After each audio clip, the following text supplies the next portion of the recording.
Il était 6h12 lorsque mon réveil a retenti dans l'appartement d'une chambre que je pouvais à peine me permettre. Mon fils Noah s'est agité sur le canapé qu'il appelait un lit. Il avait 6 ans, de douces boucles brunes et un visage endormi qui me souriait toujours, même quand le monde ne le faisait pas. Je l'ai embrassé sur le front, lui ai chuchoté. J'apporterai des donuts ce soir, et je me suis précipitée dehors, une barre protéinée froide à la main. Les doubles services au restaurant n'étaient pas glamour, mais ils gardaient les lumières allumées. J'ai nettoyé les tables du lever au coucher du soleil, servi du café à des gens qui me regardaient à peine dans les yeux, puis j'ai traversé la ville en courant pour trouver un deuxième emploi dans une station-service où le gérant, Tom, pensait que draguer des mères célibataires faisait partie du programme de formation. Je suis quand même restée parce que chaque dollar comptait. Chaque pourboire était un sac à dos pour Noah. Chaque heure passée debout était une heure qu'il n'avait pas à passer. Et malgré tout cela, mes parents étaient au courant. Ils savaient à quel point je travaillais dur. Ils savaient que je ne sortais pas, que je n'achetais pas de vêtements, que je ne prenais pas de pause. Mais ce qu'ils ne savaient pas ou dont ils se moquaient, c'était à quel point ça leur faisait mal quand ils encensaient ma sœur Jasmine comme si elle était une reine, alors que j'étais la femme de chambre qui avait de la chance d'être dans la pièce. Abonnez-vous à notre chaîne et dites-nous dans les commentaires d'où vous regardez cette vidéo. Jasmine n'avait jamais travaillé un seul jour de sa vie. Elle avait un mal de tête au repos et une angoisse liée au voyage qui disparaissait commodément dès qu'un voyage de luxe était sur la table. Elle publiait des selfies de spa de Dubaï et de Madrid comme s'il s'agissait de courses à l'épicerie.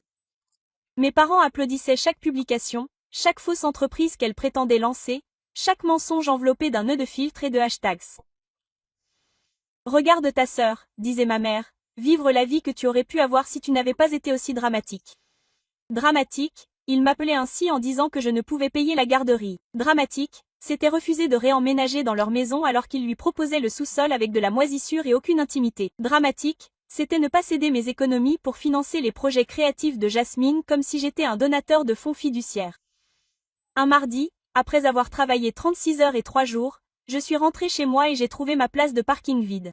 Mon cœur s'est arrêté. J'ai couru à l'intérieur, j'ai appelé la police et j'ai signalé le vol de la voiture. Ils ont dit que ce n'était pas le cas. Ils ont dit qu'elle avait été vendue légalement, que quelqu'un avec mon nom et ma signature avait transféré le titre. J'ai été paralysée.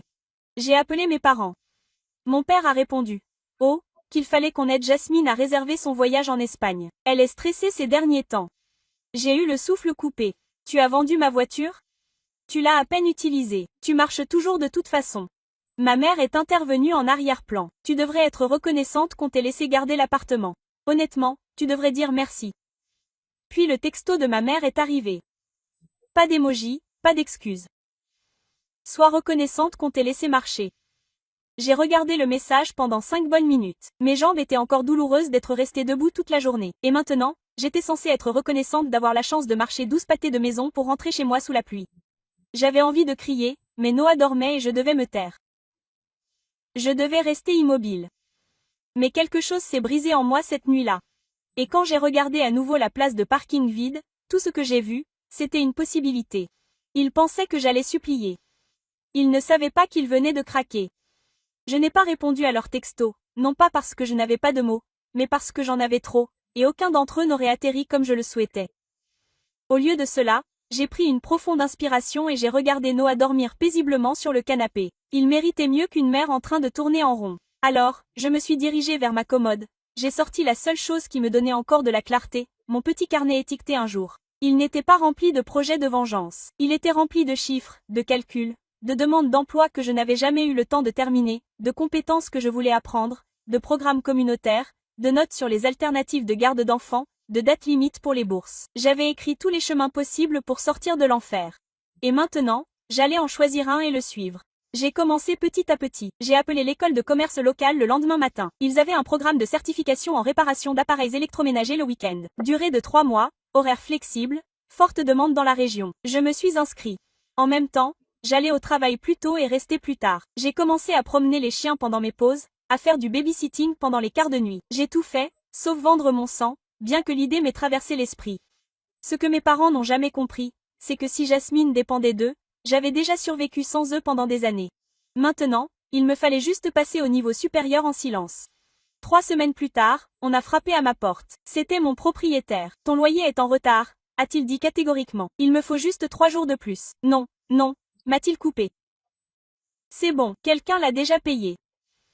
J'ai cligné des yeux. Quoi? Il m'a tendu le reçu, payé en totalité. 3 mois d'avance. J'ai vérifié le nom, Cole Henderson. Je n'avais pas entendu ce nom depuis 6 ans. Cole était mon petit ami du lycée, celui avec qui j'avais rompu quand je suis tombée enceinte, et je n'avais aucun soutien. Il avait déménagé, nous ne nous étions plus parlé depuis. Je n'avais parlé à personne du père de Noah, pas même à Noah. J'ai appelé le numéro sur le reçu, les mains tremblantes. Un homme a répondu. Léa, Cole? Il y a eu un long silence, puis il a expiré. Je ne savais pas. Il a parlé de Noah. Je n'en avais aucune idée, mais ta mère, elle a posté un article sur le voyage de Jasmine et t'a traité de sangsue dans les commentaires. J'ai été intriguée, j'ai demandé autour de moi, quand j'ai découvert ce qu'il t'avait fait. Mes genoux ont cédé et je me suis assise par terre. Je ne demande rien, a-t-il continué. Si tu as besoin d'aide, laisse-moi juste t'aider. Je n'avais pas de mots. J'ai plutôt pleuré. Et pour la première fois depuis des années, ce n'était pas désespéré. Avec l'aide discrète de Cole, j'ai terminé le programme plus rapidement. En 2 mois, j'ai eu un apprentissage à temps partiel dans une entreprise locale de CVC. Il se fichait de mon diplôme. Il se souciait que j'arrive tôt, que je reste tard et que je puisse porter mes affaires. J'ai gagné plus d'argent en 2 semaines là-bas qu'en 2 mois au restaurant. J'ai remboursé mes dettes, j'ai acheté un vrai lit à Noah, je nous ai installés dans un meilleur endroit avec un jardin. J'ai acheté une voiture d'occasion à mon nom cette fois, je me suis enfermé plus fort que Fort Knox. J'ai commencé à décrocher des contrats en freelance pour réparer des climatiseurs et des sèche-linges. Et je n'en ai parlé à personne. Pas avant que Jasmine ne poste une photo en bikini d'Espagne avec la légende. Travaillez dur, jouez encore plus, manifestez-vous, les filles. En dessous, mon père a commenté, fier de notre princesse. Et ma mère a posté une photo de ses orteils dans un jacuzzi avec la légende.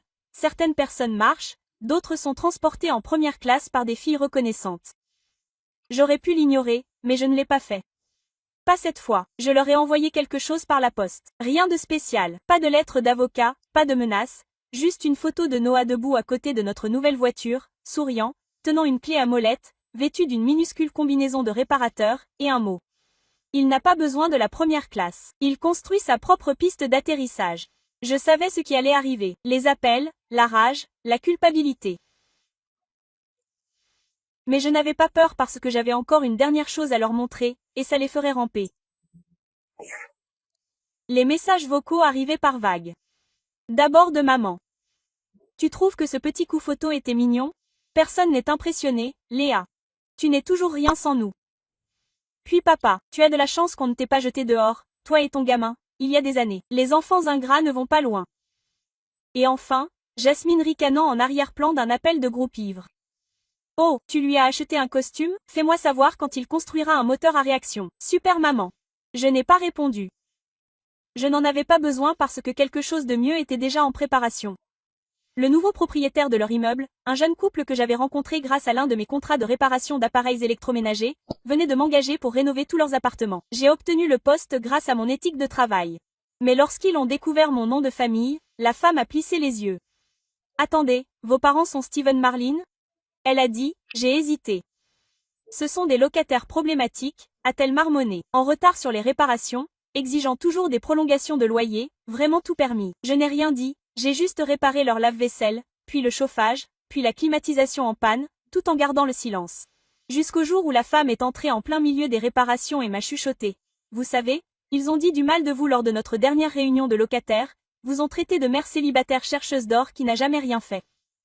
C'est là que j'ai souri et lui ai présenté mon plan. Voyez-vous, mes parents ne savaient pas que j'étais à l'origine de la moitié des réparations dans l'immeuble, que j'avais gagné la confiance des nouveaux propriétaires.